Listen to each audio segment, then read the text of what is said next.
Hey guys, welcome to this episode of the podcast with Trent and Cody from Born and Raised. We talk about the woodsmanship skills versus the gear and gadget influence with the hunting community and myself personally. This is a great conversation where we contrast their skills in the woods versus my skills with gear and my knowledge with gear and stuff, and how we rely and relate to both. And those guys have a lot more woodsmanship skills and a lot more how-to and backcountry skills than I do, while I've really relied on the gear to help me become a better, more efficient hunter in my areas. And in my goal to become the best, most well-rounded hunter that I can be, I'm going to start looking more into the woodsmanship skills. So for me personally, this was a really valuable conversation, and it's really building off of the episode, The Crutch, where Anthony and I talked about, where is it serving as a crutch and preventing you from being a better hunter. And being able to have that same conversation with the bro guys was invaluable. So I appreciate everybody for listening to this episode. Real quick, if you haven't yet, go to onpointpodcast.com and sign up for my newsletter. It's coming out this summer, and would really love to get as much information and as many people as we can on that list. And it's going to be chock full of information, maybe more in-depth articles, discounts for gear, and just a lot of stuff to stay in tune and to stay update with what I got going on, and try and get you some deals on some cool gear and more information. It's just always more information. So as always, guys, appreciate you for listening, and I'll see you at the end of the episode. Bye. So are we live? Are we hot now? Yep, we're as hot as it gets. Cool. Well, thanks for having me back, guys. It's going to be a collaborative episode, right? You guys are going to upload this too? Okay. Absolutely. So I'd welcome you guys on to the On Point podcast, but I'm actually on your guys' podcast too, so thanks for having me. Bring it. So today we were kind of brainstorming earlier, and I had something that was on my heart, and because I'm kind of doing, I'm kind of the gear guy, but I'm kind of doing a 180 here where I'm like, okay. It's called a pivot. A pivot, yeah. Yep. And now I'm like, okay, woodsmanship skills, because I have all the gear, I have all the gadgets, and have more than what I need. I got to the point where I had a retractable bugle last year. Okay, we need to pump the brakes a little. We need to pump the brakes. Granted, I will be using it again this year because I love it. Of course you will. But at some point, when is all that gear not getting used because you're not spending the time doing what you should be doing, scouting, finding elk, patterning, your whitetail or your mule deer or whatever, your blacktail, getting out in the woods and putting in the work. So I'm on one end of the spectrum, and you guys are from everything you just said. We don't do any of it, so it's like, oh man. It's true. You guys don't really scout. You just let basically the bugles do the scouting for you. Yeah, we do. I mean, we get in country that we know there's primarily going to be elk. Good habitat. Yeah. But we've never ever. I mean, I'll just let this be said. We've never scouted an elk that we've killed ever. Really? Never, ever. I was actually trying to make that a goal this year, which I know from like killing my first one with a bow last year, and it took a million years to do it. To now I'm going to go targetable. Targetable. Oh yeah, there you go. I better tie my boots before I do that. So, but I'll tell you, there's a big difference between what you guys are doing and what I've been doing. Because I ask you about your bow setup. Yeah. What do you want to know? It shoots an arrow. It hits where I'm aiming. Point at it. Broadhead. Trigger. Yeah. It's called pulling it back and letting it go. Exactly. Bud. And then you talk to Cody's kind of a bit of a techie and knows how to work on bows and stuff. But you ask me, I'll tell you everything. And this is kind of the reason that I called you a couple days ago, as far as it just is podcast wise. You are that guy, the go-to guy for gear. I would say, honestly, you do bow reviews, you do versus this versus that. You do a lot of stuff. And then when we brought you out for this arrow, I don't want to call it the arrow challenge or whatever last year. Yeah, it was like that durability test. Yeah. And it was like, Garrett's that guy. He's the guy that, I mean, when we did the arrow challenge, I'm like, yep, flew out of the bow, went down there and hit that. And you're like, well, it's because it had this many grains and this much forward and that much this and that. And and so you're that guy. And when I called you and you're like, I have this cool idea for a podcast, about this technology versus woodmanship. I don't know if technology was the right word, but I thought this would be great to sit down and kind of go through those paces and I don't know. Well, I guess with your priorities, what's your priority when you go out in the woods? I mean, because it's different priorities. Obviously, we all want to fill a tag, but what are you worried about when it comes to your gear? Like, what keeps you up at night with gear? Anything? Nothing. Nothing. Nothing. I will snore like a baby. So you're just I know, focused on and so locating? yeah, and so I would say Having yeah. fun. Yeah, That's I when, mean, when you said, like, what's your main objective? We go have fun. The gear, the elk, whatever, that will all be there. Mm-hmm. Go have fun. Like, establish that as a ground rule. All the other things are just going to amplify based on that. That being said, don't get me wrong. We practice every day. I mean, we get our arrows shooting to where we want them to hit, and it's all confidence, right? Everything. I don't care if it's fishing. I don't care if it's hunting. Everything is confidence in the outdoor sports as far as trying to harvest an animal, no matter what it is.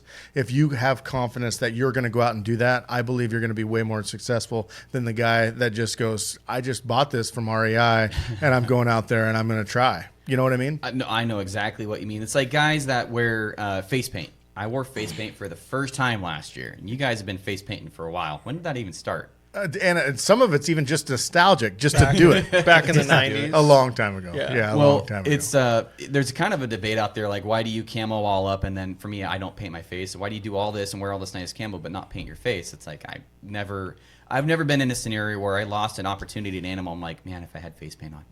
Yeah. And, like I've never done that, and I think maybe some animals, maybe like a turkey, ones that can see really well. But for the animals that I really focus on, because I don't really focus on turkeys at all. Sure. For those that do, mad respect. Mad respect. But Don't stop the flop. Or can't stop the flop. What? Can't stop the flop. It's a hashtag. Is Look it? it up. Oh, gracious sakes. obviously we're turkey hunters. Of course you are. But I think it's more of a confidence thing, like you said. Like, if that gives you more confidence to go make a better stock, then more power to you. What I'll put it into is, what's the movie with Russell Crowe? Most famous movie, Gladiator. Gladiator. I used to say Gladiator. He stabs his sword in the ground and he grabs dirt off the ground and he rubs it in his hands every single battle, right? Yeah. Even if it's just as much as that just makes you that much more confident. This is what you do. It's not the actual end purpose of what that is, but it's Correct. that Right. sequence in the... leading up to. Well, you had one of you guys paint up like a Ninja Turtle this Yeah. year. Oh, yeah. Oh, yeah. And that made Kim laugh so hard when we watched that. And I was like, oh, my gosh. We've had so many... I mean, that was the whole thing. Is like, who could make the craziest face paint? The like cat that, whisker one. Yeah. Who did that? Was that you? That was when Dirk painted your face. Yeah. but- Oh, yeah, being Yeah. Dirk, yeah. No, it's one of those things where it's like, whether it gives you luck or doesn't give you luck or helps you in this or that, it's all about a mind frame, right? And getting your mind right before that actual moment when you release that arrow. And whatever it is to you, whatever does it for you, whether it be meditation, whether it be praying, whether it be all these different things, it gets you in that mind frame of, okay, it's time to go to work. And there's no doubting it. It's like, it's that one thing that is like, okay, now I'm focused to do the job or whatever it may be. Well, it's like that quote out there. It's all mental. And I think Yeah, exactly. that's, for really anything you're going to do, that's probably a huge factor. I know for me, if I don't go into a stock confident, Yeah. I'm going to jumble it up somewhere. I'm going to overthink it.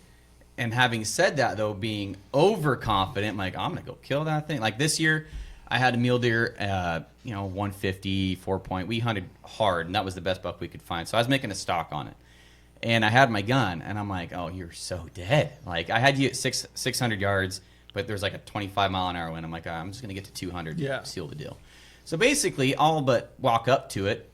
I don't really strategically plan my thing. I just go on the other side of the hill, and then I don't even care about the wind. I have a gun. I'm just going to shoot it, right? Yeah, sure.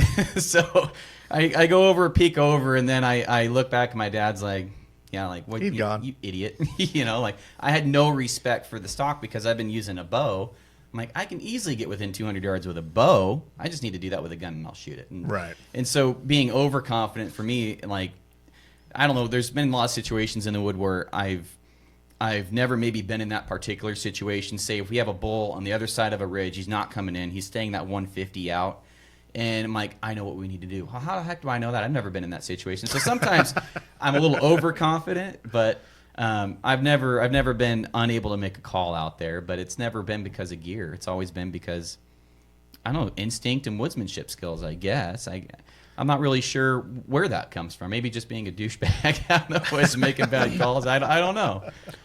I think it's all, like, everything leads up to previous experiences. Like, your judgment on where you're at, what you should do next based on what you did last time or what you've learned through the period of time. And so it literally comes down to time in the woods, I think, over time. And I think a lot of people, we kind of talked about this in the walk-in. Mm-hmm. So many people are worried about the gear versus just going and doing it and learning the experience, and then going, oh, based on my own experience, I want to buy this gear, or this didn't work for me. But they've heard certain people like, oh, this is the only way you can do it. So then they're like, I don't have that gear, so maybe I shouldn't go do this yet. And they put themselves in this box. And literally, life is about that boundary of self-confident, what you can't do. And I think some people put false walls based on the gear that they have or don't have in that, like, that's their boundary, because they can't go on a backpack trip because I don't have the newest EXO pack or this or that. Like, go, and Trent, our buddy Cody Rich kind of coined the phrase, buy tags, not gear. Yeah. It's prime example of, like, 100%. Go for that experience, learn. You'll be a better hunter if you go and do that versus not have it and spend the money on the gear. That's really well put. Basically, you're buying stuff out of necessity after the fact, basically. Like, if I have a Hello Kitty bag and that's all I have, I'm going hunting, right? Correct. Yes. I'm going. I don't care. Yes. Yeah. Or a Jensen school bag. You're still experiencing really Jansport. Jansport, Jansport. Yeah. How'd you know that? Because I had one in 7th grade. I had to have that. Black, leather begged. bottom. Begged mom and dad. Begged mom and dad. Yeah, and I'm cooler today because of it. I really do believe that. Well, there's the go with what you got, and that's what I've said, and I've, probably hindsight, I probably wouldn't have done this, but I went and hunting when I had a Toyota Celica. I'll kick my own butt later. No, that's just Trevor. Relic Celic. We packed a lot of deer out in that Celic. Yeah, I strapped one because it had a spoiler, and if you shove the legs under the spoiler, you've and got then you roped it. Purchase point. Yeah. Yeah. Oh, I've been there. Yeah, and drove it right through town. This is back before I was more cautious about what I was portraying as a hunter, but sure.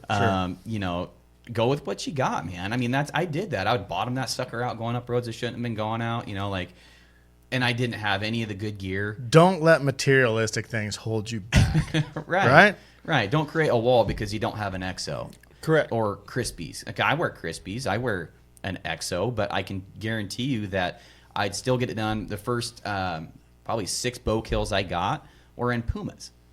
Oh man, because they were great. They were great for stalking, and I could run. Football cleats were my go-to in high school. Football cleats, cork boots. I've killed a number of elk in cork boots. I mean, it's true. It's just coming from like a cutting background. For me, I've known guys that have killed more elk in hickory shirts and prison blue pants than any bow hunter that I've ever come in. It's just what you're confident in and how you go out and do it. Right. Well, I guess where would you guys draw the line? Because I'm sure you guys get asked these questions all the time. I'm a hunter from East. I get these questions. What do I need to come out West? So what would be the bare bottom necessities on the gear end before you would want to come out here? We do get this asked all the time. Yeah, I mean, the biggest thing is like the core safety items. For safety, yes. Yeah, exactly. And weather plays a big part in, cotton kills. Mm-hmm. So the investment in base layer, merino type materials and clothes, comfortable boots. Like nothing kills a hunt more than someone that has wreck feet. Like literally they'll quit on day 1 or 2. That's my number one. Yeah. Is boots. Yep. Yeah. And then past that, it's like sleeping bag. I would say. Well, yeah, but yeah, I guess staying warm. The active killing. Your broadhead setup. Mm-hmm. Some people will spend more money on bow sights and arrows, and then they're like, I only got this left for broadheads. Like broadhead and arrow combination, I think, are some of the most critical points of your, in that realm. Yeah. That being said, though, I don't want a ton of, what broadheads do you use as the perfect broadhead? There is no perfect broadhead. Yeah. Right. It's the one that's accurate for you. So I mean, it's just we get those questions all the time as far as what broadhead does Steve use? Well, He uses a different one every other year. You know what I mean? It's whatever We're flies still best. searching for the perfect, right? Exactly. It's just like it's whatever flies best out of your bow at your poundage at your. Well, you're better at this, Garrett, than me. At your weight forward ounce or what is it, grains and this and stuff. When people ask me that question, I'm like, what are you hunting, and what's your setup, and tell me exactly what your bow setup is and what your arrow setup is, and I'll tell you what broadhead to use. Like cut on contact, like a 3-to-1 style cut on contact for lower poundage, you need a heavier arrow. A lot of guys want to go lighter, because they want to get that speed. It's like, no, you need to go heavier because you're basically a trad archer with a compound. You're getting those 200, 220 feet per second. You're actually faster than a trad archer. But, guys, that's where I seem to get a lot of questions is that. And see what we're talking about in this podcast, to me, that's just like non-applicable. Well, I don't get the questions to your guys' magnitude, but I imagine if I'm getting some of these questions, you guys are getting flooded with them. So. No, and let's go back to the core of what this podcast is about, as far as technology versus just being in the woods, and a lot of that was handed down from our dads. I will 100%. Say, my dad, and going back, good, bad, or indifferent. Back then, the technology wasn't like it was now. So it was the aluminum arrows. It was the Martin Cougar, or you know what I mean? Golden Eagle, my dad. Golden Eagle, yeah. 80-pound. Oh yeah, pulling it back and letting it go, Mm-hmm. And there was, and that leads into the whole. I got an arrow in this bull or this cow or whatever, this doe, this buck, whatever it may be, and now we go to tracking. And so that's where I'm with Dad, and it's like, okay, now we're hands and knees. We're doing our due diligence. We're waiting, and I think that's a lot of what people nowadays, they just take off after the animal. My dad said you don't ever. He had different. He cut the deer or elk or whatever you want to, whatever it may be, into sections, and he's like, if you hit here, you wait this amount of time. If you hit, if you hit shoulder or above or wherever, lungs and forward, that's 45 minutes to an hour. And if your guts, you're 3 hours. Don't even look into more it. in that 6. Yeah, I mean that minimal 3 hours, and then you have daylight involved with that, and then you have rain involved with that, and then weather plays a big impact on all of this stuff, and so my dad taught me back when I was young, as far as you just don't do it. There's certain things that you just you jump that animal and he's gone. You're never going to find him, and especially in the dense woods like we are here, in Roosevelt country. They can run forever. They're big. They're tough animals. And so anyway, that's what I was taught young. And it was just like, okay, these are things you do. These are things you really don't do. Right. So, well, I know with for liver shots, because I had one a couple years ago on a really big bull, and I think I hit him lower than what I thought I did. But anyways, I thought it was a liver shot. So I went and went to where he was standing, and I don't think I pushed him, but I went to where he was standing because I knew my arrow was sticking in the ground. I could see it with my binoculars right behind where he was. And I waited a little while before I went up there. But this year, fast forward, and granted, I didn't find that bull. I think he's still living today. I went and looked for him again this year. This year when I was over there hunting with a buddy. But one thing that I've done, this is where I'm talking about woodsmanship skills. Unless you've done it, you don't know. Sure. And so I've been on a lot of blood trails, been hunting pretty much my whole life, just like you guys have. Learned a lot of the same things, liver shots, 6 to 8 hours is what I've heard. That's what I was taught. Depending on how good of a shot you think it was, 6 to 8 hours. So for that. But anyway, so the blood from this year on Shelby's bull, which was a giant 350, 360 Mount Emily bull, just a big bull. Anyway, she shoots it. We think she smoked it. And long story short, we wait a while before we go get the arrow because we're super cautious. We're like, this is like a giant bull. And we go up there, and I find wet blood. Which doesn't matter, the size of the elk. It shouldn't matter. They should all be played smart regardless. Correct. But for whatever reason, we waited, I think, an hour and a half on we saw the arrow go in and everything. We're like, slam dunk. Yeah. Took a lot of time, a lot of patience. It was like the longest 6 hours I've ever had to wait, I'll tell you. But long story short, that blood, when you let it sit there, it darkens. I don't know if you guys have noticed that. Oh yeah. So after waiting, it looked like a dark lung shot, and it was like, ugh. And then we faked ourselves out into all this stuff. Granted, if we would have went and looked at the blood, and I'm a bigger fan of actually going, depending if you can hear the animal fall or crash or run off way farther, I go check the blood right where he was standing or try and find that arrow right off the bat. Gotcha. Because I can get a more accurate color and sense of what that blood actually was. Have you guys done that, or what's your guys' take on that? Yes and no. I mean, I would totally agree with you in certain aspects, but just like we have the advantage of having it on film, right? So there's been times like with B-Max Bull in the swamp on Land of the Free 1.0, we abandoned ship. We didn't go anywhere. We went clear back, hiked out hours to the pickup, got laptops, because on a computer, on just the camera screen, you can't see it that well. So we downloaded the footage onto a computer, so we had a bigger screen, a monitor to look at it. And I mean, we dissected every single frame of that video. So we have that advantage by filming all of our hunts. That is huge. It's huge. And you always think in your head how it went.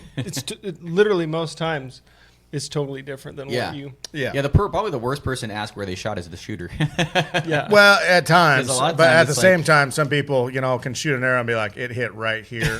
And like when I called you guys this year, like, where'd you hit? I'm like, well, if I hit 2 inches above the heart, three ribs back off the shoulder, that was interesting when you called me and you're like, Trent, I just shot a bull, and I'm just like, I'm so excited for you.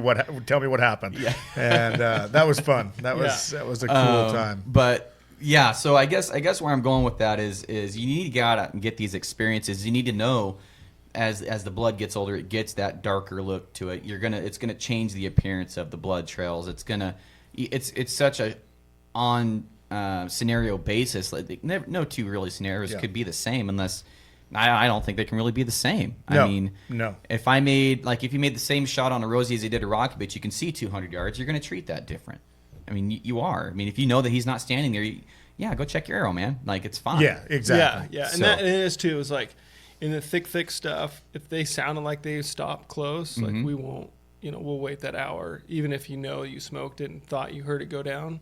Yeah. Still wait for sure. Well, that one I shot this year, and this is a turning point for me, because when I was making all these phone calls, I'm like, you freaking noob, like you such an idiot. When you called me and you're just like, Trent, I know I hit him here. I'm like, well, then he's dead. Yeah.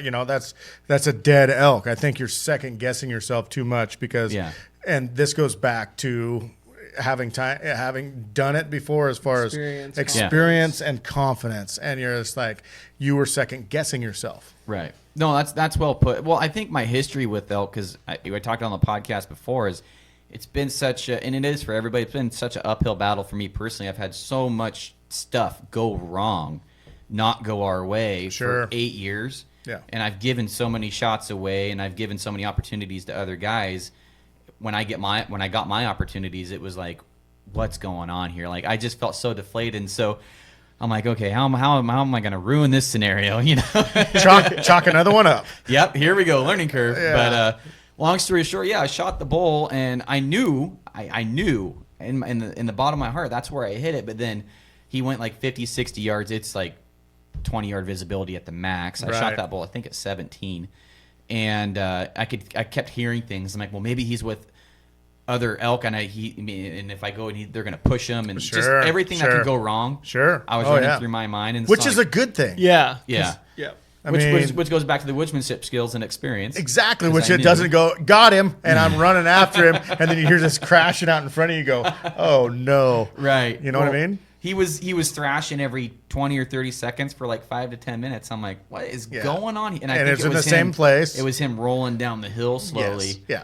And, he was dead within a minute. Sure. I mean, I heard him crash. So, and then going above and beyond that, we're having a discussion of, do I go in tonight? Do I go in tomorrow?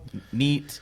Good, bad. So this is where the woodsmanship, I would say, comes in really, really heavily. So right off the bat, you're looking at the animal for one. Right. The hide of an elk, yes. The hide of an elk is super thick. Roosevelt country, you're super warm honestly. I mean, 60 plus degree, you know what I mean? It doesn't drop Usually, down. yeah. Those temperatures don't drop down to cool that meat, even inside hair. You see what I'm saying? So Right.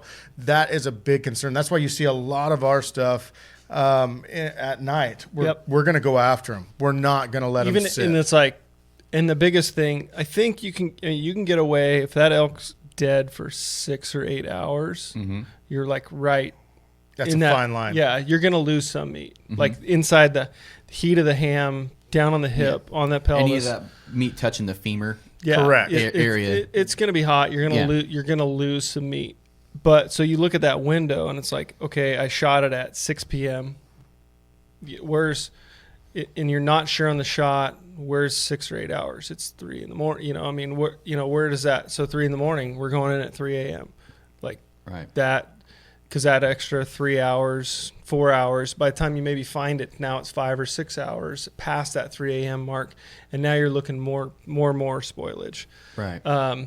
The flip side of that, and we've gone through this, is like, could the bull still be alive? Then you bump him. And you bump him at night. And we've had scenarios both ways, like it, and so depending on where it is, what you have to evaluate the information that you're given, arrow, shot angle, penetration, blood, what are all these? Okay, no, that's got to be in the vitals. If we got this angle and this much penetration, that bull's dead, versus maybe that's one lung, maybe that bull's still alive. We had a bull in Wyoming, 2012. Ty shot this bull. I watched it, 55 yards, smoked it. Bull takes off. That bull's dead. Like, Trevor come running up. We watched the footage even. It's like, yeah, that's pretty good. I mean, it looks behind the shoulder. Low behind the shoulder, look good. Yeah. Turns out it was like last rib, low, shooting downhill. So it's even like a lower, and it didn't even exit. No. It broke a rib and it, penetrated like that. It was like diaphragm. Okay. We found some blood, but we found it was only one side. Like the blood trail, you can see tracks. It's coming out the left-hand side only. That was the onside shot. We don't have an exit. And it was dark blood, no bubbles in it. All these, like, over the years, those telltale signs. Okay, it's not lungs, it's below the lungs. It's not heart blood, because at this point, what it would be for blood trail would be greater. And lost blood.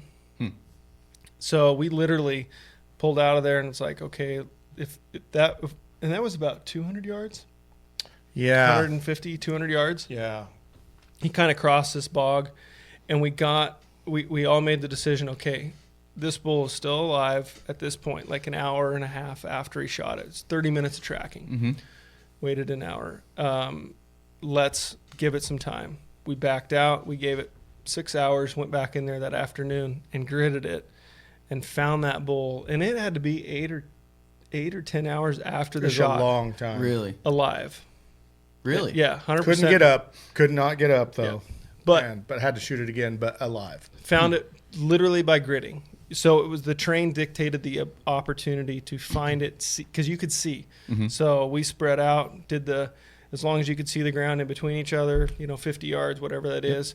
Found that bull alive, and he literally went to the thickest spot in a thicket, turned around, watching his back trail. If we would have kept tracking that bull right there and tried to grid it and find it, we would have jumped that bull and most likely would have lost that bull completely. So it's like, it's a very tough judgment call in the moment, but you just have to, like, and it's over experiences. It's having, and for us, a lot of times we're hunting with a group of people. So we have not only just our own personal experience, but everyone's combined experience. We're not like, we're open-minded about how the situation's unfolding. Hey, what do you think? Kind of talk through this and then make that judgment call. And then to the bodies. And I think that's a huge point, what you just said, as far as the bodies. And you can I'm not saying make or break, but you can really change how a hunt goes by just your outlook on it. And having that many people involved on the same hunt and everybody gaining from their background on hunting, whether it be like we're talking woodsmanship, whatever, okay, and bringing their knowledge all to the table and saying, okay, let's everybody feel what do you feel? What do you feel? How do we feel about this? And then going at it and attacking it like that is huge for us. It's not like just one guy like, man, well, he's gone. I don't know. Right. No, it's Right. it's this whole accumulative knowledge of every single person involved with the hunt. And that's what we have in our benefit, I would say, because we hunt in such a big crew. And, Right. and the other side of that too is we're very slow and methodical on a blood trail. Like it's not like, oh, we're all just going, there's Racing. blood. There there's is, blood. unless we watch him die, there is no running after Yeah. him. Yeah. And it's the one guy on blood. Okay, I see the next blood. One guy stands at that last blood. The other two take offshoots. Yeah. If it could be the one guy is on the what he thinks is the primary trail, Right. the Yeah. other guys take offshoots We do the same thing. until whistle or whatever. I got blood up here. I got blood. Yep. Everybody joins that spot, and then we go from there. Yeah. One thing that I've been doing for years, and it's just because a lot of times I'm by myself or something, and I'm trying to track something. Sure. But I always use ribbon, whether it's good or bad. I don't see really negative to it. But I always use ribbon, and I always hang it to where I can see it when I'm looking back at the trail. And then I'd say if I'm like having a tough time finding blood from that next point, I can look back at that ribbon, see it snake down through the trees, and then you can kind of get a general sense of where he was headed. It gets a really good visual. Oh yeah. Yeah. That's something I've been doing for years, and it's led me in the right direction plenty of times. People use all sorts of different. Like Onyx, we'll just start a track on blood. Good. Yeah. Yeah, I never Yeah. thought about that. Oh yeah, 100%. And this is where technology meets woodsman, right? Yeah, exactly. So, Yeah. have you guys ever used the hydrogen peroxide Never mix? I've seen that, but I've never actually done that. Ty did because he's colorblind. He's colorblind. Is he? Oh yeah, I didn't know that. Yeah, he's not the worst blood tracker. He does very well with his abilities, natural. But Abilities. Wow, that really was. no, I could not wait till he hears Ty this. for listening. I love you, brother. With his abilities. No, no, He's but a handy-capable hunter. Go with what you got. Yeah, absolutely. Yeah, and that is one thing. Like there is some tools I've seen. The blood light. I don't know how well that. I tried it. works. Remember the long time ago, I had it, and Yeah. it didn't. It didn't do much for me. No, when I tried it. I just had it. Speaking of lights, my dad said back in when he was tracking stuff a long time ago, he said lanterns show blood super well. So that was another thing. So you've all seen LED lights and everything, but if you have a regular soft light, like it's probably Halogen type. illegal now. But yeah, like lantern lights and Yeah. everything. Oh yeah, it'll show blood way better. Yep, and I've never done way that. better than the but LED bright Yeah. bluish lights. Yeah. It'll show way better. I thought that was kind of interesting. So talking about technology, Yeah. woodsmanship, the breadcrumb, the knock, Bluetooth knock, thoughts. Whoa. Mixed. Whoa. Mixed. I'm just We're Let's getting, do we're this. getting controversial Yeah. here. Let's do this. Let's do this. So I is it going to help you in killing an animal? No, that's kind of like a lighted knock. It's like a kissing cousin to a lighted knock. So what for guys that don't know what a breadcrumb What is? do you do with this cousin? Kissing cousins. You haven't heard that? We've got a huge family. I'm just kidding. Trent, you're from the coast. from huh? Myrtle Creek, that's man. true. I'm sorry. That's my bad. That's my bad. So a breadcrumb is basically it has limited tracking abilities to where on your phone it'll basically guide you into where the knock is located. Gotcha. So if the knock stays in the air, if you hit something really hard, it'll show you right where that's at, and that's semi-new technology. Been around for probably two or 3 years now. I think it's great. A lot of guys are gonna like, well, what happens if somebody shoots an animal and they're using that thing to go track the animal now? I'm like, I don't think Just shoot it to get an arrow. yeah, in, and then track it, and that's been a concern from guys that I've seen talking about it. I don't think the tracking capabilities are that good enough Advanced. to where you can just be out flinging arrows and just I'll find it later with my breadcrumb. I don't think that's how it works, and plus they're super freaking expensive. But it's right there with a lighted knock. If you're a fan of a lighted knock and you're not a fan of the breadcrumb, kind of a little bit of a hypocrisy going there, in my opinion, because it's just having a little bit of a GPS onto your knock is really what it is, and it's so limited. It's not like you can fling that sucker 300 yards that way, to my understanding, and then find it. Like it's got to be really close in the vicinity. Do you know much more about it? I don't. I think the Bluetooth, I don't know that it's over a couple 100 feet. I doubt it. Yeah, 30, 40, 50 Yeah. yards maybe. Yeah, your phone would have to be a stud. So if you gridded, it would pick it up if you got within a couple 100 feet. Is Yeah. that, Yeah, is I that think what so. I'm hearing? Yeah. I think so. It's right on the same reasoning of arrow retrieval, helping with guys find or make good decisions after the shot is really what it comes down to me. Am I going to buy one? No, because it's kind of funny. Like I was complaining about Lighted Knox not being legal in Oregon, and since they become legal, I haven't shot one. Like Sure, Yeah. but actually the ability to shoot one. Yeah. I think that's what the complaint is, right? yeah. I mean- want the option, even though I'm not going to. Sure. You know? That's what I'm saying. And I guess to ask you guys about some new stuff, mechanicals in Oregon. Where are you guys at with that? For elk, I'll shoot a fixed blade. Just I think I think that there's for elk, I don't know. for deer. I don't. Turkeys, all day long I'll use a mechanical. Yeah, I think they're great. Yeah. No, but it's I also guess I'm just throwing like you're devil's shooting a advocate. turkey to not I get don't a know. pass I don't through. Like that's the point of shooting a mechanical for turkeys. Like try to slow it down to not get a pass through. Yeah. In an elk, in a deer, I want a pass through. Like doesn't matter what that angle is. Like I would want 2 holes. So. Yeah, I mean it's a 2-inch cutting diameter versus an inch, Yeah. inch and a quarter. I don't Sure.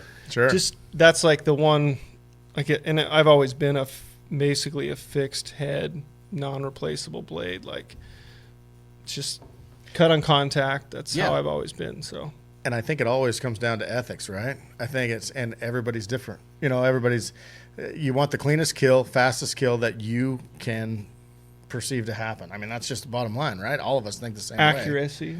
I mean that's And accuracy. Well, Right. and, And that that could be a point, like where mechanicals will outshine for someone that doesn't put the time in tuning broadheads. Bingo. So that's what I'm saying. Yeah. It comes down to that. Would you consider tuning a bow woodsmanship skills?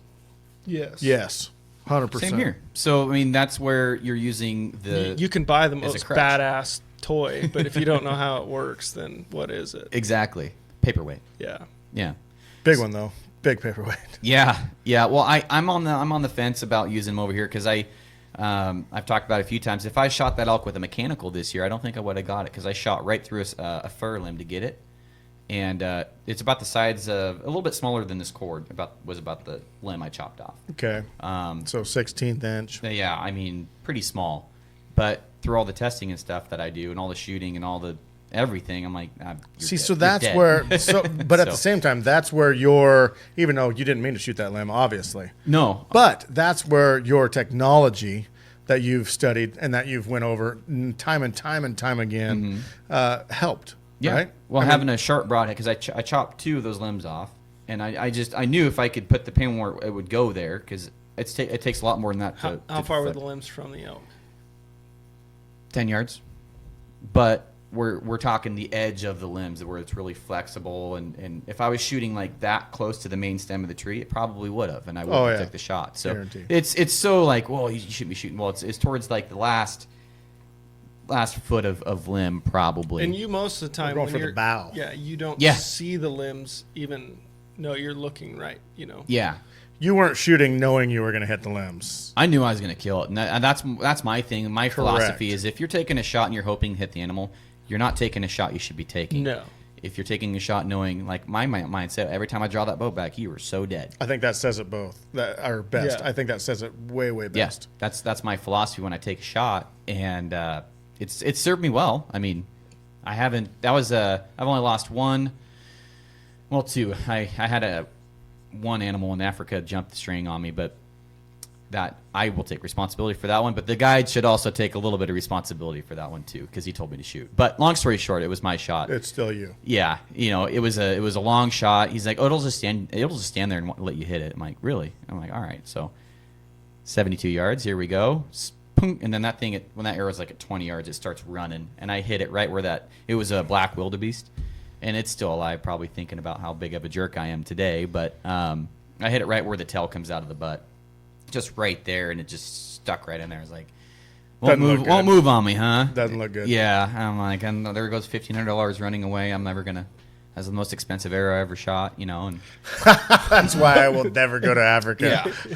so you know, over there, if you draw blood, you're paying for it. Oh, Yeah. even if it's a tail wound. Yeah, and, you know, even if it's a tailwind, I'm like, you know, he's gonna go wallow and seal that thing. He's like, I could get infected. I'm like, oh, come on, man, I'm out. come on, I'm out. Yeah. get out of different here. world. But you know, that's you know, a shot that I guess I shouldn't have taken if I hunted that animal my whole life. Maybe I would have had a better idea of the way it would have reacted.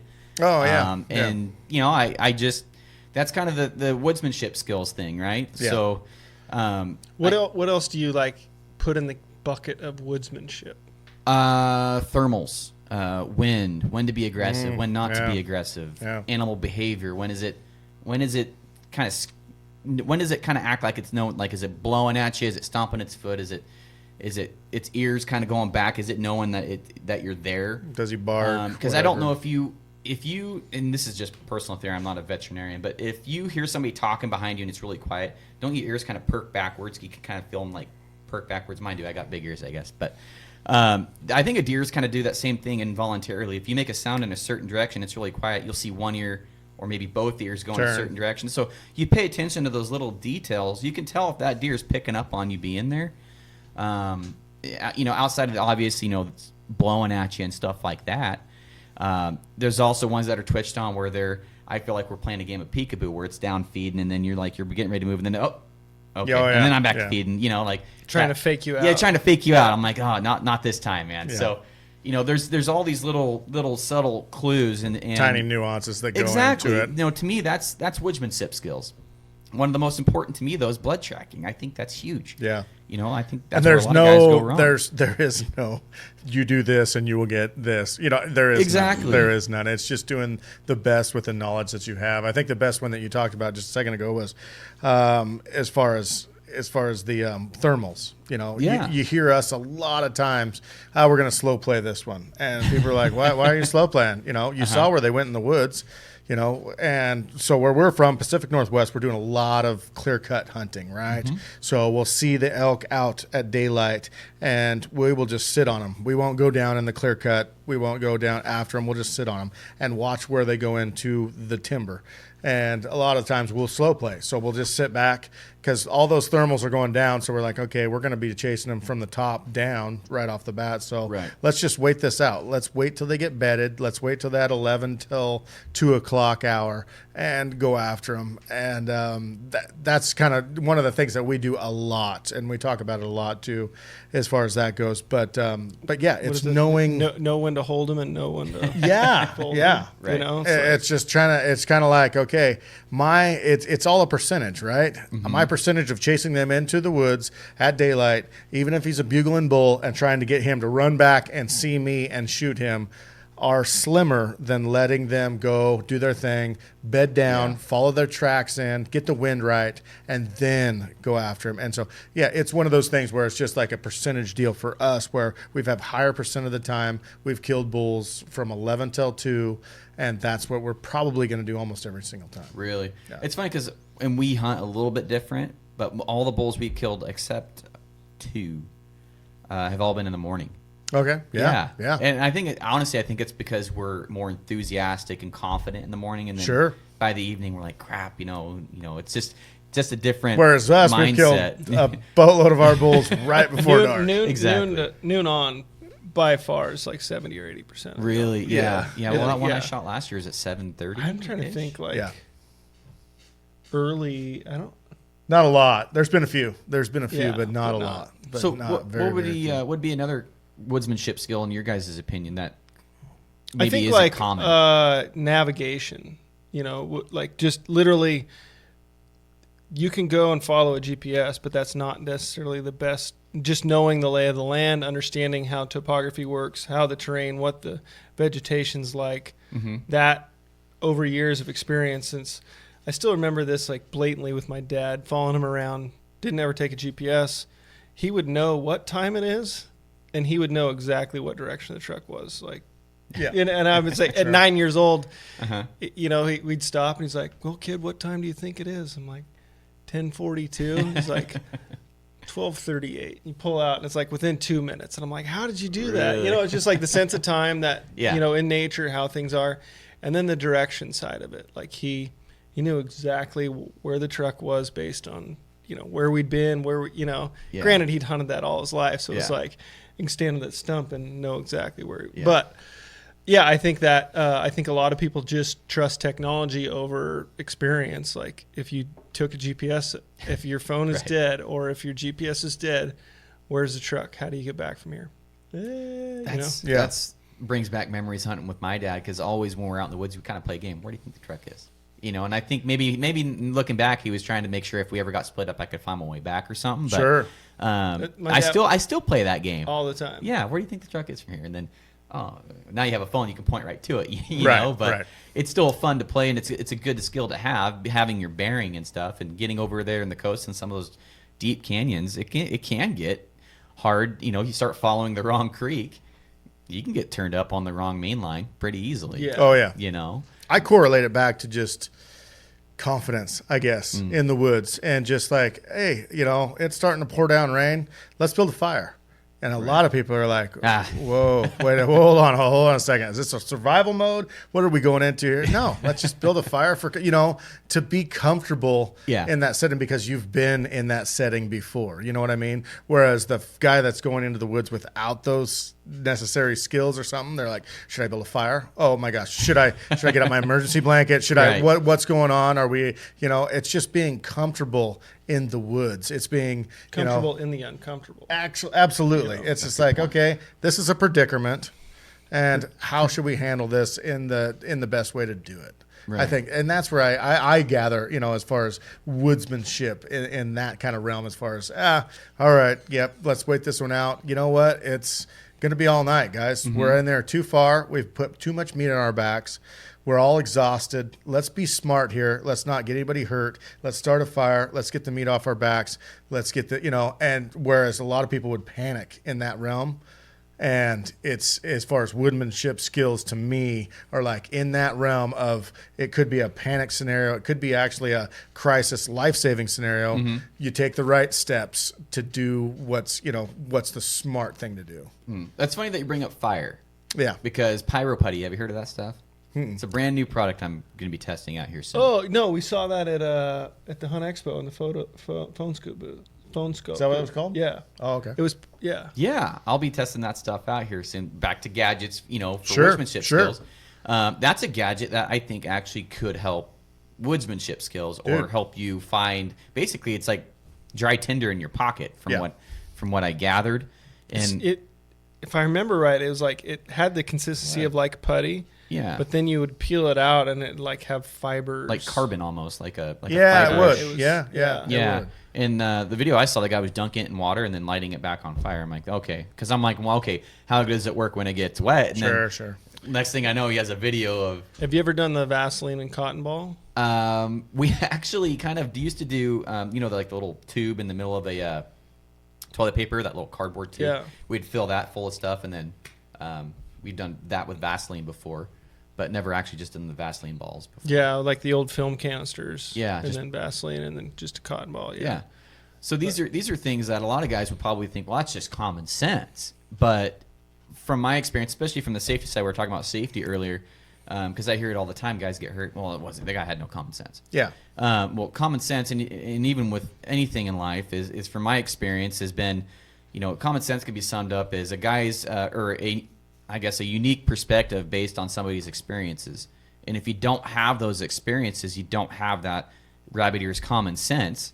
So that's why you're having guys going out and getting in trouble, making stupid decisions. They don't know any better. Yeah. Like, they don't know about the cotton ball Vaseline trick, or they don't know about this, you know, oh, you should have waited 3 hours. You shot it there, you idiot. You know, like, they don't know these kind of things. And so common sense, that's why I say common sense isn't so common, just because someone hasn't had the same experiences as you. I guarantee you, if I hung around astronauts all day and I was going to go get on a spaceship and I was supposed to follow procedure, I'd break all sorts of common sense stupid things, right? Yeah. I mean, it's pretty, you can do that with any industry or any hobby you want. There's common sense. And I go over that because I'm sure a lot of guys over here are like, yeah, obviously, guys, you know, but there is a lot of guys out there that need this information. So question, What's your take on woodsmanship as judging yardage? I hate that question. God, I am horrible. I joke around. My mental rangefinder is broken. It's been broken for years. That is a woodsmanship skill that should be developed that I do not develop, because it's funny. The only archer, one of the only archery shoots I've ever won was unmarked. But it was, I swear to God, I was getting lucky all day because I suck, man. I've missed 20-yard targets. I suck. Yeah. I Tiger Woods that thing hard. Yeah, I mean, Hey, he just won the Masters. That's true. Yeah, he did. He is did. kind of the GOAT. Yeah, but hey. it's a woodsmanship skill that should be developed. But again, with the rangefinder, here's why I haven't gone back to not use the rangefinder. The first year I ever not used the rangefinder, I ever bow hunted, I missed 6 bucks.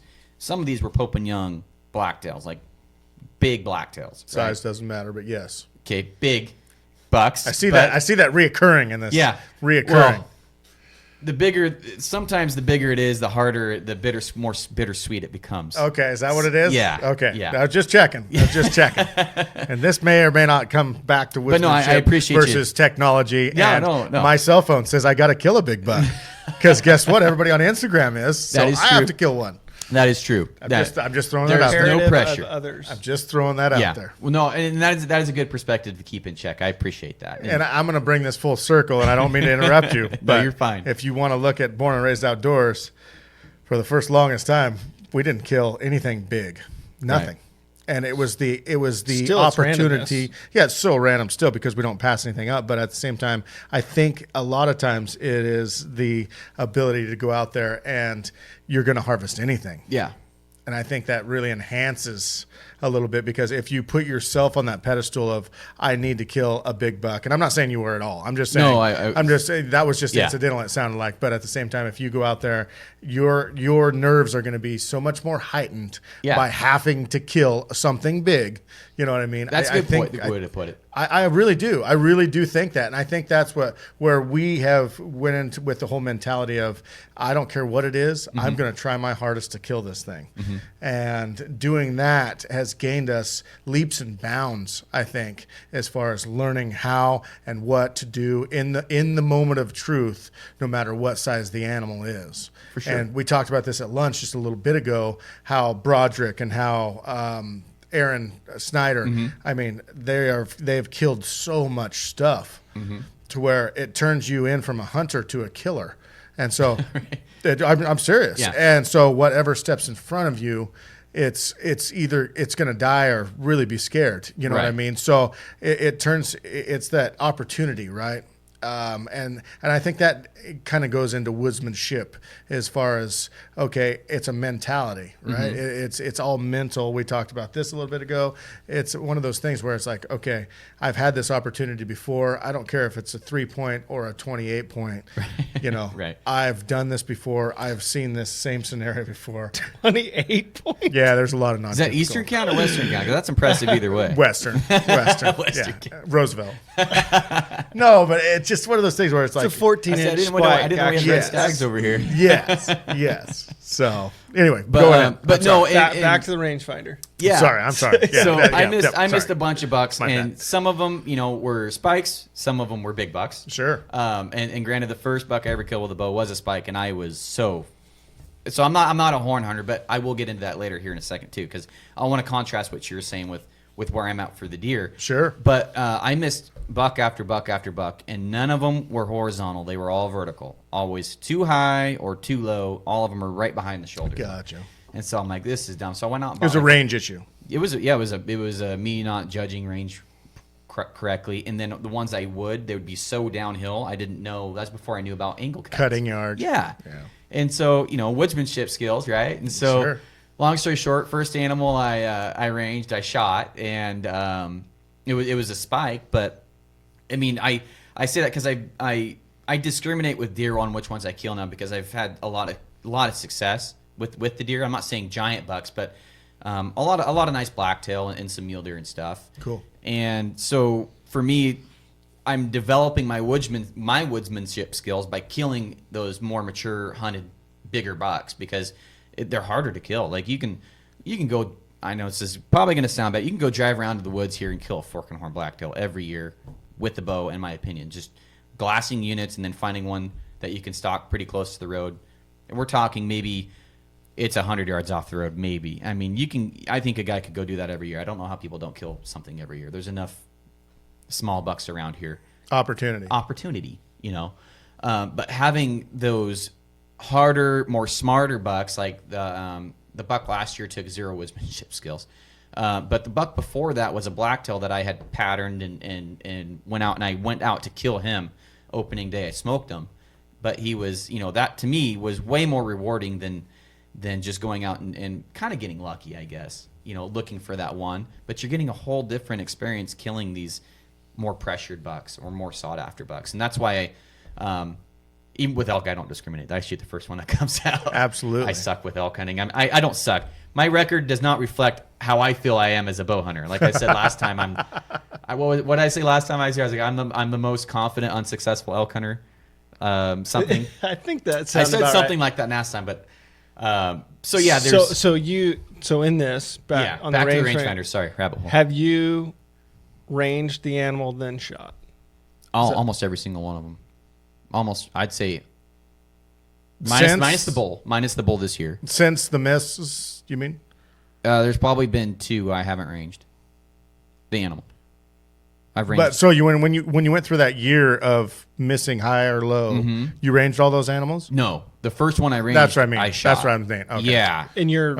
In my career as hunting, I've only probably not ranged 2 animals I've shot. Do you practice judging? Oh yeah, I'll practice judging. I'm like, how far is that? 34. Oh no, it's like 67. I'm like, oh great, yeah, I'm horrible. How do you go about judging? I take 20. What I know is 20. Like, obviously, that door from us is probably 5 yards, 4 yards. Okay, pretty solid about that.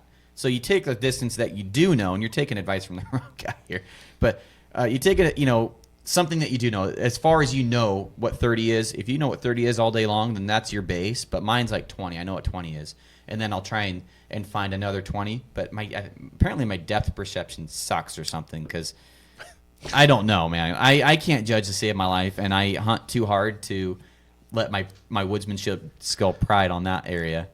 Well, that's where I think that's that crossover, right? Yeah. That's where you have to have confidence, which could be, even that's woodsmanship skills as far as, hey, I got confidence in this little electric thing that's going to tell me exactly shoot 20 how far. yards and that's it. Yeah. Even though my Pretty bow's much. I can shoot 30 now because I know the drop. If I'm off 10 yards from 10 to 20, it's not going to, or 20 to be 30. too bad. No. Right. But, I carry an extra battery with me. I rely heavily on that thing, man. You're precious. Yes, yeah.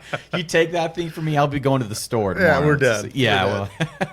But, over at the coast, it kind of plays into my favor because the shots are short. Like that bull this year. I've been finding that the, tips to the guys that hunt the coast, the reprod doesn't get hunted as hard as the clear cuts and the nice timber does. And 100%. so, these elk are in the reprod, I think, more than any other place ever. I mean, if you look at more vocal, more everything. Yeah, this reprod I think is way underrated. I'm probably I'm talking to the masters here, but the reprod, if you want to get away from people and get into elk, start walking through 15-year-old reprod, and I guarantee you're going to get into something. You're going to either hear them running away from you, or you're going to bugle. They're going to bugle back. I feel like they're more secure. They're more, like you said, they're more vocal, and maybe not even more vocal, but you can hear them through the vegetation more because it's not so tall and dense in some of this stuff. And it's I think there's a great opportunity for that reprod to kill stuff. Oh, absolutely. Yeah, I would totally agree. We've kind of counted on. We haven't hunted a clear cut bull in a while. Yeah, you said that earlier, like hunting clear cuts. I'm like, when did we hunt? I've shot a few clear cuts. There's been a few for sure. Yeah. No, I'm just saying if you can pinpoint where they're at daylight and know where they're going, let them go. Yeah. Been our kind of a tactic. That was back like to my dad when I was before I even had a bow tag. Yeah. It was always before rangefinder. How far do you think that stump is?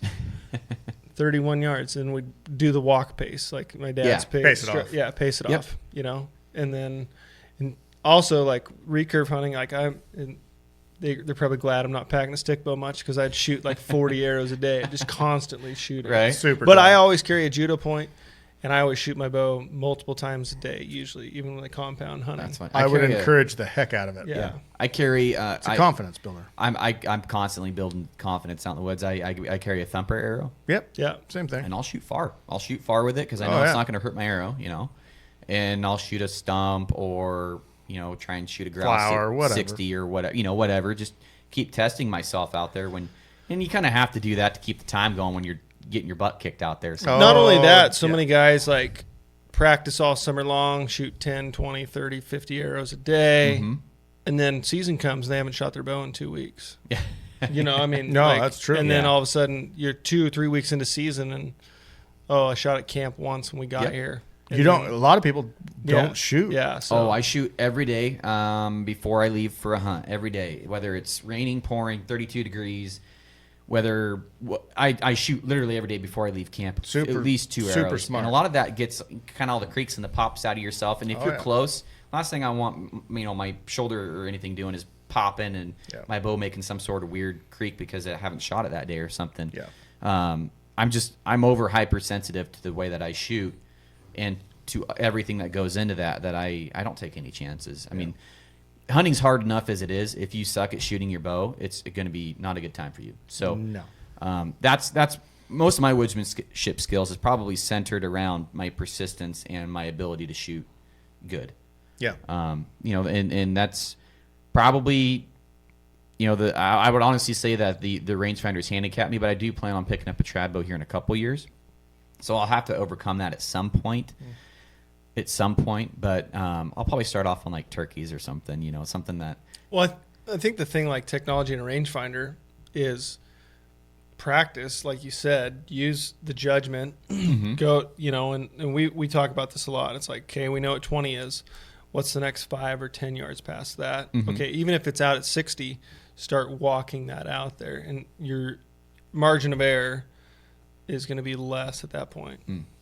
Well, I guess that's a great point, and that's just stuff that, like I was saying earlier, that this whole podcast is designed to help guys through the common sense stuff. I mean, I never really thought of that stuff, but I guess I want to get back to you guys. Is what would be some things that you guys don't need that you carry out in the woods? I know you guys backpack hunt, so probably everything is probably a necessity, but is there things that you guys could get rid of that is a gadget more than a priority or a gear? My sponsors aren't going to like it, but no. Sometimes binoculars, we don't use them. I mean, a lot of times it's definitely certain hunts. They're the end all be all. I mean, like this bear hunt we're doing this next week. Binoculars, you don't glass. even. You can't compete.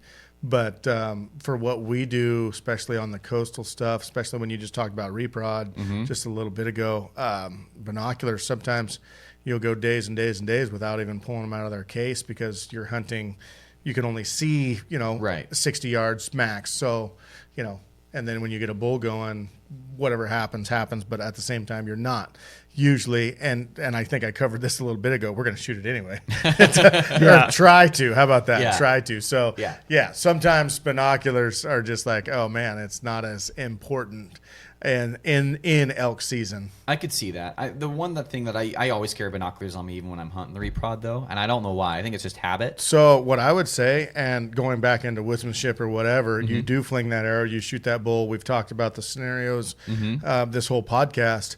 Glassing while on the blood trail. Man. On the blood trail, you go 2 steps. You put your binoculars. I don't care if you're only glassing 12 yards. You are glassing anything to see anything, a tine, whatever. They come in. We've seen them way more. And especially it's not the guy looking at the blood. So that's usually the shooters, how we do that.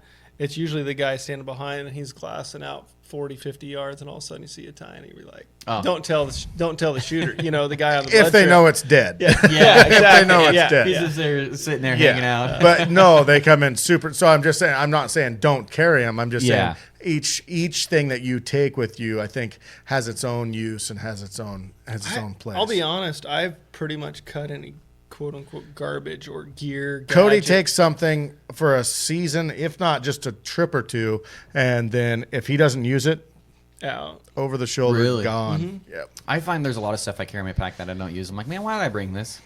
It's like I don't do the 3-5 day pack hunts. And I think stuff, maybe but that's a little bit of the difference. Yeah. Is just shaving yeah, ounces. my pack when I day hunt's 35 pounds. Holy Holy cow. moly! Yeah.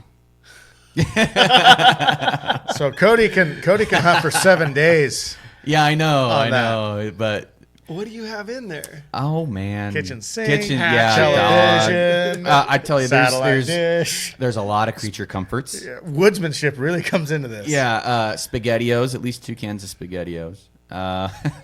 Is Usually that a spot literal? and scope, huh? Is that literal? Are you serious? Oh, I carry SpaghettiOs with me. Yeah, we have a tradition. Me and my hunting partner always eat SpaghettiOs on a hunt. I don't know why, but it takes me I don't takes even me know what 2 to cans say of to that. SpaghettiOs to get full, and then a kickstart because I love kickstarts. I don't even know what that is. It's a drink that I shouldn't be drinking. It's like an energy drink. It's like Oh, an it's orange. Mountain Dew. It's a Mountain Dew Kickstart. Yeah. I bring one of I those. am learning so much about you. My nutrition is not on point. I'll tell you that right I could now. do a day hunt for 30. They're 35 pounds. Spot and scope, tripod, cameras, quarter bags, knives. I usually carry 2 knives, 1 fillet knife, one. You doing a fishing trip in the middle of it? Is that what you're doing? It's just so nice using a fillet knife to get the back straps out. Holy macaroni. It's I love it. I love it. Yeah, I mean, I just get teepee, headlamps, extra You're a batteries. TP guy, not a wet wipe guy? No, well, I started wet wipes last year. Dry, wet, dry. Oh my gosh, wet wipes are a game changer. Oh my gosh, I wish This I was whole podcast is a game I changer. wish I was a baby again. Those things are nice. Oh, and man. so I I'm have with some you in my on it. truck. I keep them in there always. But yeah, I'm preferably a teepee guy. But when I get back to camp, wet wipe guy. Yeah. Back to camp. We glamp a lot of times. Like man. so, we have an area that we kind of go glamping. They rent you a cabin, and we get showers every day. You come back to camp every day. That doesn't sound terrible. It's not terrible. A warm shower, Oh, electricity. we did that. We had trailers Heck yeah. in Idaho this Awesome. year. Yeah. And, Oh, yeah. It was either go hunt the what would you call that? The rapes or the the devil's anus. devil's anus is what he called it. Yeah, it's Yeah. horrifying. Yeah. Let's go shoot him in the Or easier spots. go backpacking that, or go kind of glamping. glamping. Yeah. We chose glamping. It paid off. It's nice. It keeps the morale high. You know. Oh, when you've been hunting 40 days already or Yeah. whatever it was. Yeah, it's great. Any snorers there? Oh, yeah. I Are am. you Yeah, a he snorer? is. Oh my Yeah, god, yeah. yeah. But I Snorers, usually- snorers I- have it made. Yeah, I chose the other trailer. Yep. Oh, it was easy. I brought my own tent before because I refuse to sleep with a snorer. Just I wear can't earplugs. do it. Can't do it. I can't I sleep never, with earplugs in. never remember Can't do it. bringing earplugs. Like I never remember to. You know, like Oh, gotcha. yeah. I'll No, the start worst bringing nice them, maybe. leap of my entire life was night 51 of Land of the Free Huh. one, the original one, the last day in Montana. Him and I slept out under the stars just in bivy sacks, like That'd be cool. I've in the never done that. like it It was was beautiful. It was done that. in 15 degree 12. I mean, it was cold. It was cold at Ice night. all over your bag. I literally woke up and just listened to this like train next to me, just Harmonious. harmonious. And I had the nerve to pull out my phone and hit the voice recorder. And then the next day See, when I got technology. seltzer, This gets sent back it to to the technology. sent it to there. Kendra's wife. I'm like, how do you sleep next to this? She goes, I kick him. No, but it's, yeah, I do. We do fine. We do Oh fine. man. Yeah, I don't see it being an issue. Yeah, I was just say the snorers have it made because they'll sleep through anything. What is your most highly technical piece of gear that you will not leave the truck without? Technical gear. Well, boots are we did a gear priority episode a while ago. Boots were towards the top. Let's of my list. let's do in your pack because obviously you need a bow. Obviously, Yeah, you know. bow is towards the let's bottom do- of my list. Most guys would think that was towards the top. The bow is probably one of the last things on my list, but technical gear would be Onyx maps. Yeah, I would agree. It's like the internet. It's going to be pre-internet or post-internet. It's going to be pre-Onyx maps or post-Onyx maps. Like kids that are born today aren't going to know how the heck you got around probably without Onyx maps. For me, it's been such a game changer. I'm not sponsored by them or anything. You know, I've killed multiple animals directly because I was able to navigate due to Onyx maps. And this is where it goes back to that woodsmanship thing. I mean, let's just even say 15 years ago. Mm-hmm. And I think that's a good barrier to put up. Mm-hmm. these guys that go into some of the wilderness stuff that we've been into and navigating some of the terrain that we've been through, and whether it be Colorado, Wyoming, wherever, pretty impressive to think they didn't have squat. No, I mean, growing up, my dad always had 7.5 minute USGS quad regular map. map. Quad map. Well, topo. think about getting around Portland before Google Maps on your Oh phone. gosh, I couldn't even think about going there. Like, No. think How? of MapQuest and printing out directions. Like when we'd go on a road trip as a family to Crazy. My aunt and uncle used to live up in Tacoma, and it's like, well, I missed the turn. Now what? No idea. Like, we got to take exit 492. Yeah. I remember going up to Seattle when I was a kid visiting family. You'd always have to account for like 2 hours worth of getting lost. I mean, Really? yeah. I mean, good luck. It's Onyx Maps is going to be like pre Google Maps is what it's going to be like. I mean, it is for me when I can go to Idaho or go to a premium deer unit or premium tag, like when my stepdad had the Moppin premium tag. And I'll say that all day long. It's one of the worst tags I've ever seen for being a premium tag. Feel free to get it. Yeah, go ahead, guys. I knew exactly in the dark where the boundary was at, and then we ended up killing a deer 100% because we knew exactly where the boundaries were all around this deer. Gotcha. Idaho, I knew exactly. I had hunts plotted. I knew how far they were. Knew where you were at. I knew everything I needed to know as far as making a deer. We were successful on that trip. It's been pivotal. I mean, I don't know about you guys, but No, I would agree. 1000%. Yeah, I would agree. And then outside of that, a pack has been a game changer for me because I can pack a lot more. As you guys know, my pack's heavy. So I was going to say that SpaghettiOs kind of starts to get weighing on you after a while. the EXO, I feel like I can pack double what I used to. Yeah. In a comfortable manner. Yeah. Like I packed a mule deer out one time, and I had a Cabela's pack, and it was a 210 pound buck, really good sized buck. And for Oregon anyways. And anyways, I could fit everything except like part of a ham, and so I had to make 2 trips. Sucked. But that thing was literally probably 100, I don't know how heavy it was. I felt like it was 100 pounds.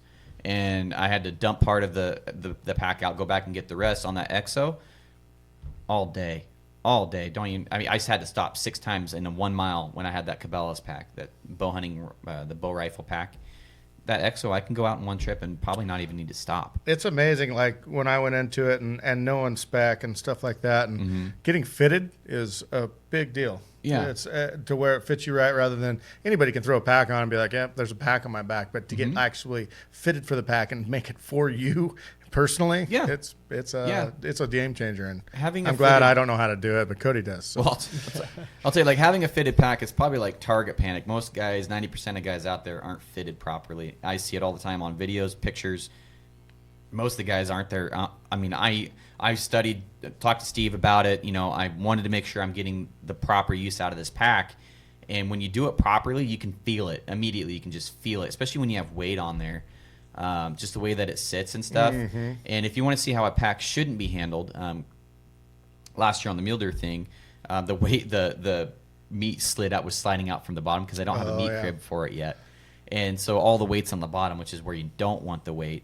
And so, I think probably 90% of guys from what I've seen aren't fitted properly. It's true. It needs to be better education out there, I guess. But so what do you think about wrapping this thing up? I got one more question for you guys. You guys ready to wrap this thing up? Bring it. Okay. So my last question is, what is your guys' woodsmanship skills that you feel you could be better at? Lots of things. Would be me. I guess my woodsman, it goes back into the Onyx. Honestly, technology is what I could be better at. For me personally, I could be better at navigating certain spots, and I could be better at topographical lines and going into areas and not wasting energy going down and up versus going, okay, this line goes perfectly side hill. Like Nick Schmidt. Yeah, staying on contour. I could get better, or I am working, I guess, on getting better at that. That'd be one. Go ahead, Cody. Man, I like I said, lots of things. I think toilet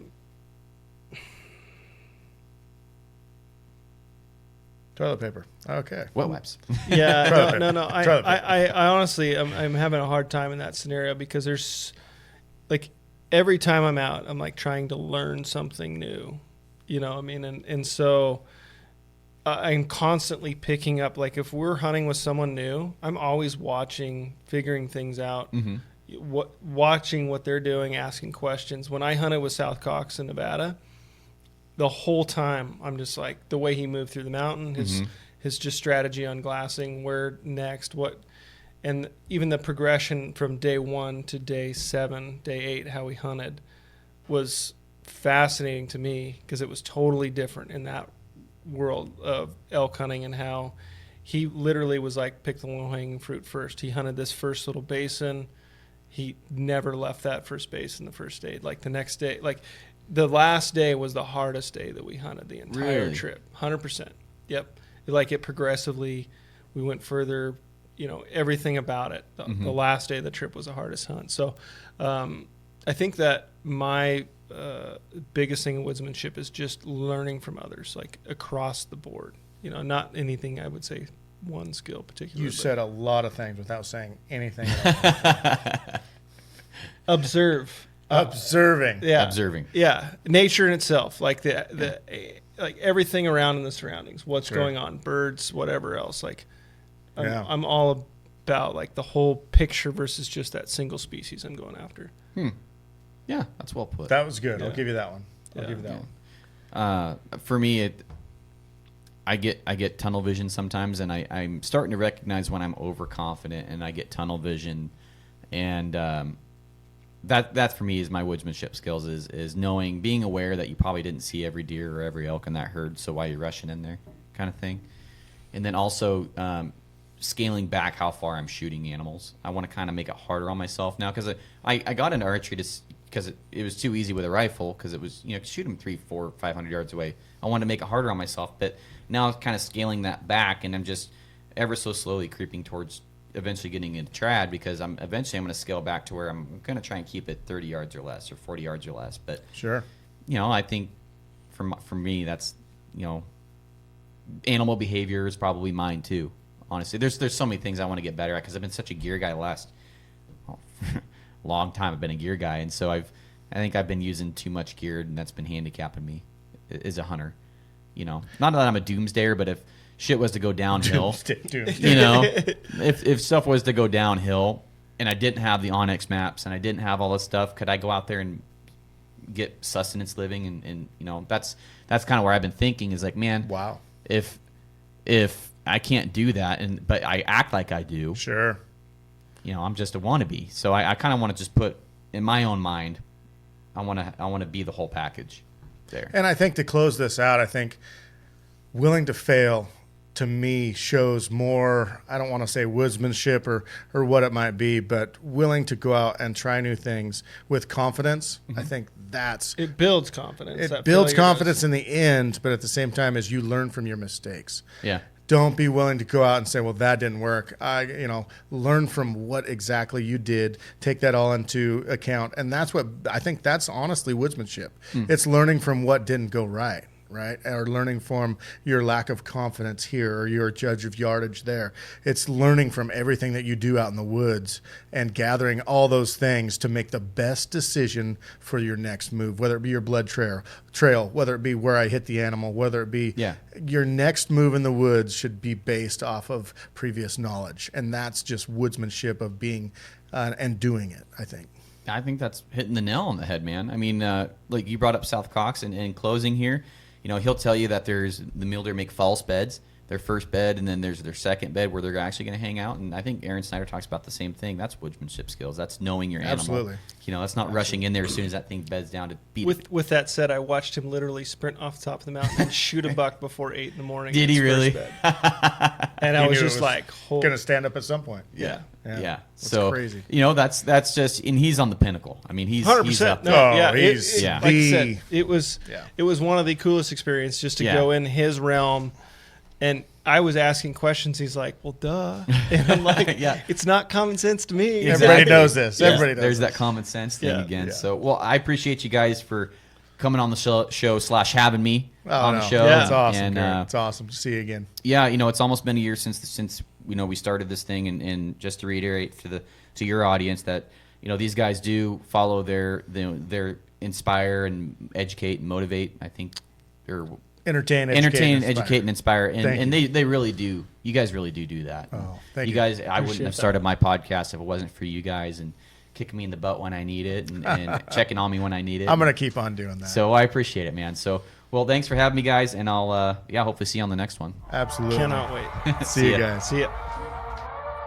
All right, guys, hopefully you enjoyed this episode. Thanks, Trent and Cody, for allowing me to come onto the show or also coming onto my show. I felt like it was a great conversation. Always learn a ton when I get around you guys. Always get so motivated and inspired. Appreciate both of you so much. And as everybody listening here, just another quick reminder, go sign up for that newsletter. It's coming out early summer, and I've got really big plans for it, but I want to get as many people on that list as my goal is 10,000 people on that list. So if you can help me reach that and you think that it would be of value to you, I'd love to have you on that email list and be happy to provide you with information, discounts, and updates. So on top of that, hope you guys are getting after it with the bears, turkeys, whatever season you guys got going after. Wish you best of luck, and I'll see you on the next one. Bye.